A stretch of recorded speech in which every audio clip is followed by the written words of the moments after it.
Where's that smile?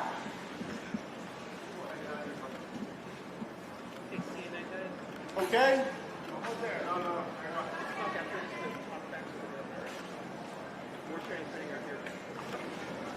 Come on, daylight's burning. How are you? In the middle here.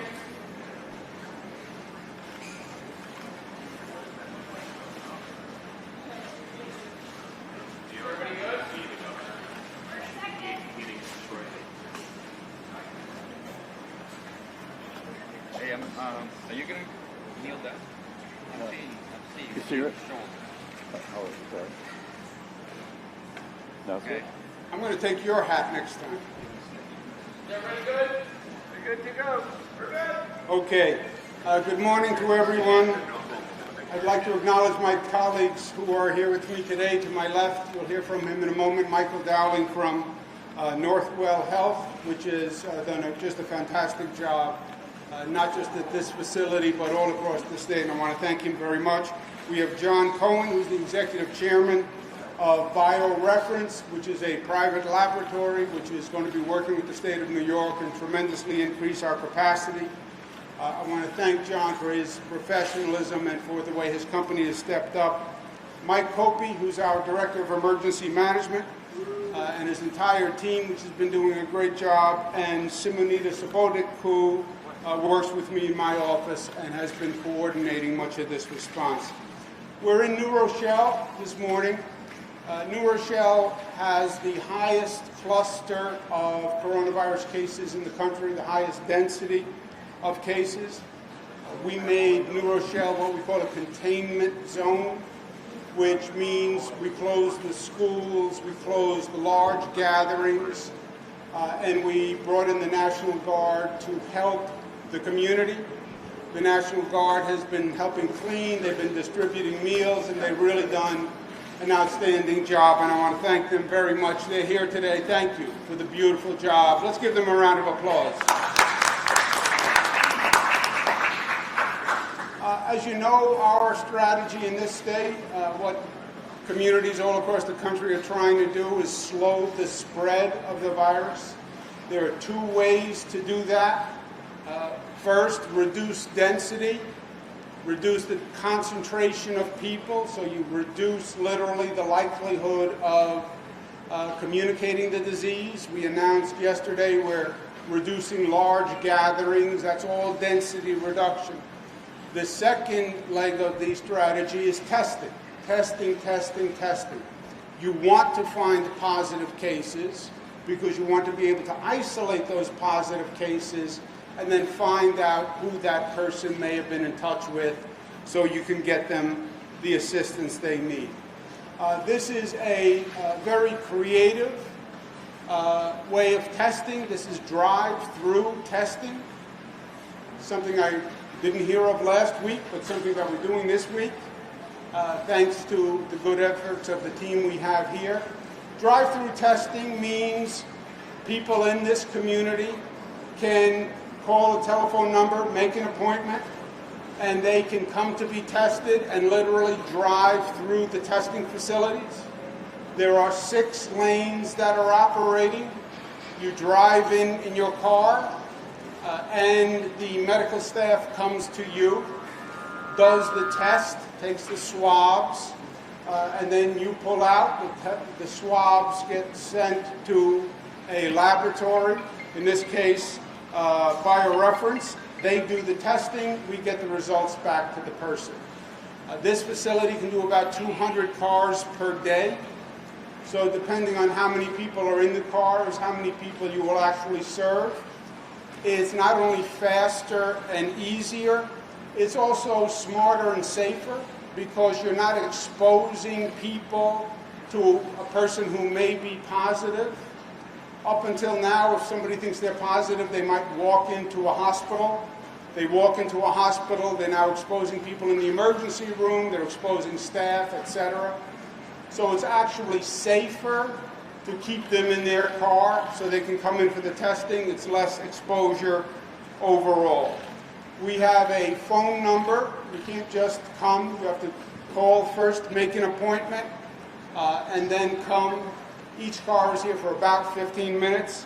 The phone number is 888-364-3065. We are prioritizing people in New Rochelle first, because again, that's where we want to reduce that density and reduce those cases.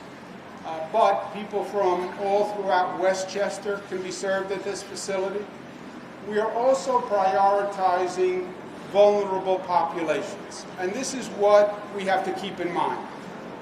Many people will be exposed to this virus.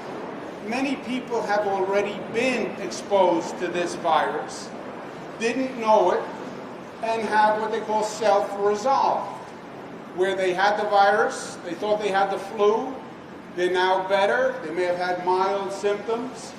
So many people have already been exposed to the virus, and 80% of the people will self-resolve. Our priority, because our concern is the quote-unquote vulnerable population, and we have to keep that in mind. Senior citizens, people with compromised immune systems, and people with underlying illnesses, especially respiratory illnesses. This is basically pneumonia. And if you have an underlying respiratory illness, then the situation is more problematic. For 80% of the people, you'll self-resolve, God bless. We're focusing on the vulnerable populations, and we need to keep that in mind. This facility is new and different. I understand that, but our job is to find ways to respond to the situation. And this is a new situation, so by definition, you're going to see new and different responses to it, and that's what you're seeing here. I spoke to Vice President Pence again yesterday, and I want to thank the Vice President, who's been very accessible and very cooperative. On the issue of testing, I said to the Vice President, and I've said publicly, I think the federal government should decentralize testing. What does that mean? Rather than trying to control it all through Washington, through CDC, and through the FDA, the volume is just too high. States regularly regulate labs. We have 200 private labs in the state of New York. Those laboratories are doing HIV testing, Zika testing. They're doing all sorts of testing for us. Our State Department of Health routinely regulates those 200 labs. Let the federal government decentralize the authority to the state governments and say to the state governments, God bless you, you can go authorize testing. You can authorize what's called automated testing, which takes a lab capacity from like 30 tests a day to like 1,000 tests per day. But we do have a crisis in testing. We're not up to scale. You need to change that quickly and let the federal government turn that function over to the states. The states do it anyway. That's our bread and butter. You could open up 500, 1,000 laboratories overnight if you just turn that responsibility back to the state. I hope the federal government takes this recommendation seriously. I know that in New York, we have dozens of laboratories that could start testing tomorrow and could increase their capacity dramatically if we left it up to the state regulatory bodies. I also, in closing, I want to say a special thank you to the healthcare professionals who are here.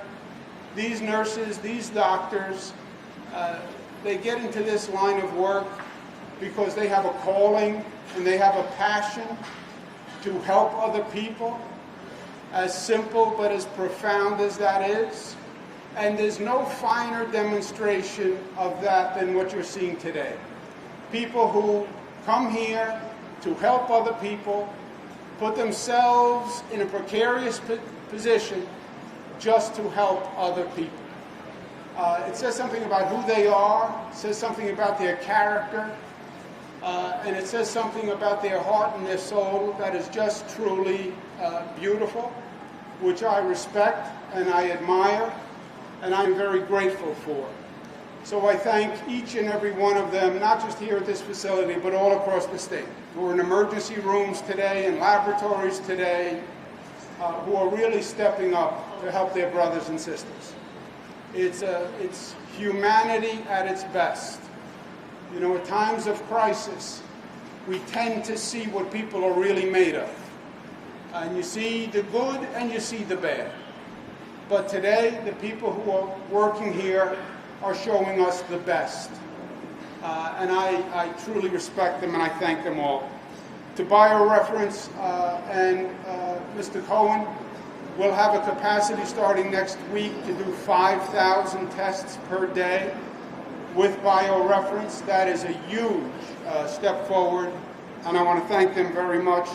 And Northwell and Michael Dowling, who I've had the pleasure of working with for many years. Michael Dowling used to work for a person who I consider the greatest governor in the history of the state of New York, a gentleman by the name of Governor Gov Cuomo, who had Michael as his health commissioner and head of health for the entire state.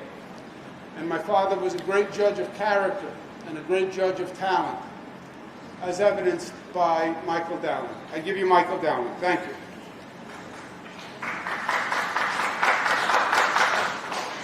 Thank you very much. Thank you, Governor, for being here, and thank you also for your extraordinary leadership during this time and this crisis. You have in your daily briefings and press conferences, and your actions demonstrate leadership at its best. You've been practical, focused, humane, entrepreneurial, also trying to calm down the public, because anxiety and fear is also one of the issues that we have to deal with on a continuing basis, and that's, I think, a responsibility of everybody, including the media. We have to deal with the issue, but we also have to deal with the issue of anxiety, the virus itself, plus the anxiety that surrounds it. And this is a unique facility, and again, this shows that the entrepreneurship that we have here in New York of being able to do something that I don't think is currently exists any place around at the moment. But a facility like this is unique, and the vision of the governor to create this is pretty extraordinary. And CEO of Northwell, I am delighted to be a partner with the governor on this. And at this time, it's important for all of us to be partnering together. The public, the private labs like John Cohen's facilities, and all of the other entities out there around the region working together. This is a time for unity, not division. This is a time for us to think of community at large. And I am a very strong believer, as the governor has indicated many times in the past, that we are going through a lot of inconvenience, but this is an issue that will be beaten. We will win this. It may take some time, but we need a dose of optimism along with practicality as we deal with these issues. And I again also want to reiterate what the governor just mentioned, and that is the staff that are involved in this, including the staff that are here, but also the staff that are in all the facilities across the state.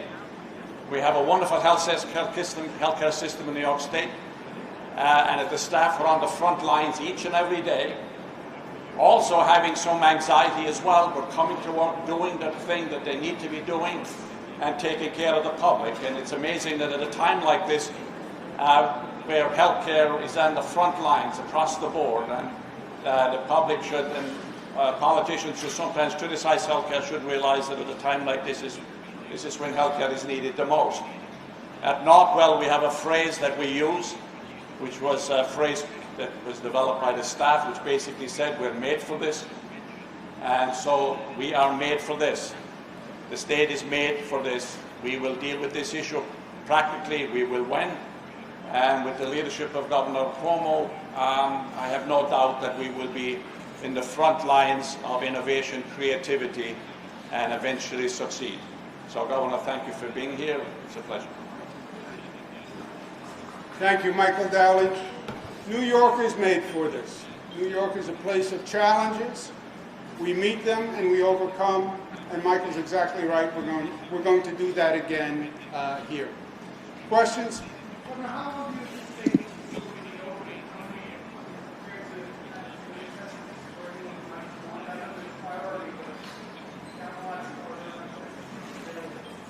The two parts to your question. First, how long this facility will be open? As long as it needs to be open. It will be open for the trajectory of the disease. I don't believe that this is going to be a short-term issue. I think we're looking at a matter of months, and people should start to calibrate that into their expectation.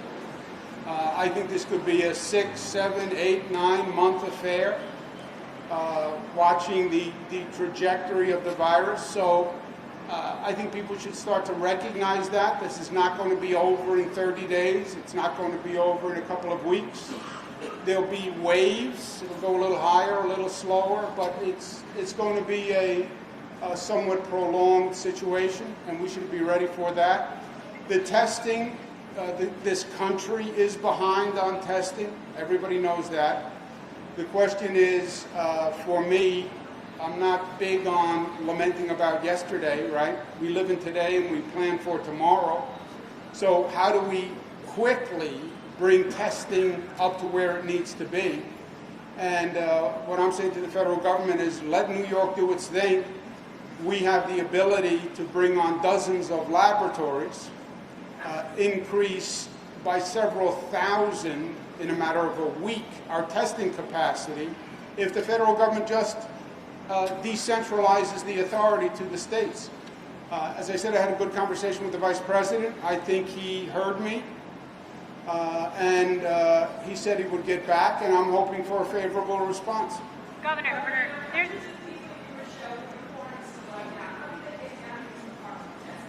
They call the telephone number that I gave you. They make an appointment, and they come here by car. Once they have an appointment, they drive right in. There are 6 lanes, and you get tested right in the car. You don't expose anyone else, and then you go back home, and they call you with the results. It's prioritized for people in New Rochelle. It's open to all people in Westchester County, but priority New Rochelle and priority vulnerable populations, because that's what this is all about, my friends. This is about senior citizens, a vulnerable population, people with existing respiratory illnesses. This is about nursing homes, senior-assisted facilities. That's really the focus. I know everybody is anxious. Michael's exactly right. You look at the news, you get anxious. 80%. Look at the numbers. We have facts. We have facts where this virus has been tracked since the first case in China. Johns Hopkins does daily numbers. Over 120,000 cases. We know just how many people have had the virus, how many people have recovered. So if you know the facts defeat fear in this case. I understand the anxiety, but we also have to be realistic about what we're dealing with. Governor, I know you want to have more tests, but there's a perception that New York has more tests than other states. Many people can't get tests. Can you clarify that? Why is New York have that perception of getting more tests? What are you doing differently? We've been more aggressive about utilizing state testing capacity. But we can't do more than the federal government allows us to do. We do have tremendous testing capacity if we're liberated by the federal government. As I said, we have 200 laboratories in New York, right? Our State Department of Health regulates them now, does business with them now. When you go for a blood test, for whatever reason, you go to one of those laboratories, it's regulated by the state of New York. Let us use that mechanism and open up that mechanism to do these tests. This is not a complicated test, by the way. It's a virus test. We have many labs with this capacity. Thus far, the federal government has been controlling the testing. We want the state to be able to control it. Let us use our labs. Let us get the capacity up. We do have a prioritization of tests. You know, if you just said, tomorrow, anybody who wants a test can have a test, you would have a line that went around the state, right? Everybody is so anxious. Let me get a test and find out. So we prioritize who can get a test first to bring some rationality to the system. But we'll have thousands of tests available next week. If the federal government heeds our plea and lets us actually turn on our capacity and use our state assets, we could have many, many more.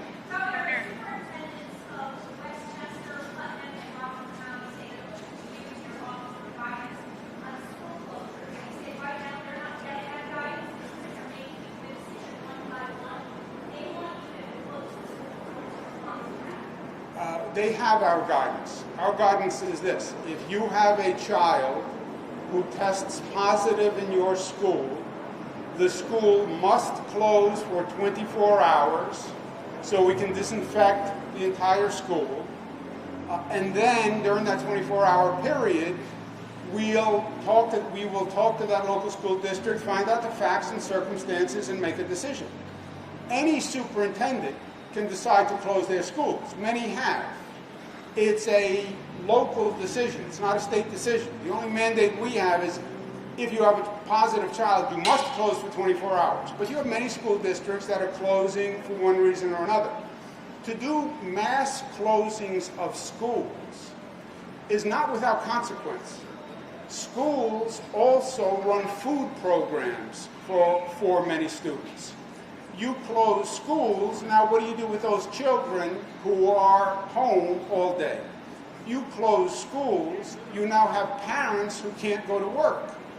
You have parents who are working in healthcare facilities who can't go to work. So it's not that easy.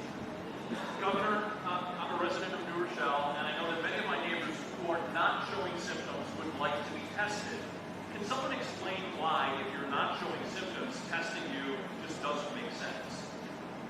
You are much, much, much less contagious if you are not showing symptoms, right? And what this testing is all about is identifying the person who is positive, because that person could spread the disease. You spread it when you have symptoms. You spread it because you sneeze, because you cough, and it's on your hand, and then you put it on the countertop. You cough, and other people breathe in the droplets. If you are not showing symptoms, in all probability, you are not contagious. There's always the exception to every rule, by the way. But as a general rule, that is true. So if you have to prioritize, you want to prioritize people who are showing symptoms. That's just common sense. Is there also an element of the viral load in your system that won't trigger positive until you reach a certain level? Is that part of what it is as well? That I don't know. That I don't know. That is above our pay grades. Can you talk about the difference between testing centers are modeled differently. Every country's taking their own approach. So has this one been modeled after the approach of a certain country or region? This is the New York model. Easterly exposure, no. I think everyone designs a model that works for them and their location, and this was designed for this location. The testing itself is relatively straightforward. The swabs are relatively straightforward, and the testing is straightforward. The problem, the logjam in the quote-unquote testing, has not been the testing kits. When you hear the federal government say, we've sent out millions of testing kits. The testing kit is the swabs, right? And the container that the swabs go in. There are plenty of testing kits. The problem has been there are no labs to do the tests. No labs that were authorized by the federal government. No labs that were allowed what's called automated testing. Automated testing is just what it sounds like. It's manual versus automated testing. Manual testing, Northwell can do about 30 tests per day. Automated, they can do about 1,000 tests per day. So, at this facility, do we know 24 to 48 hours? Last question, guys.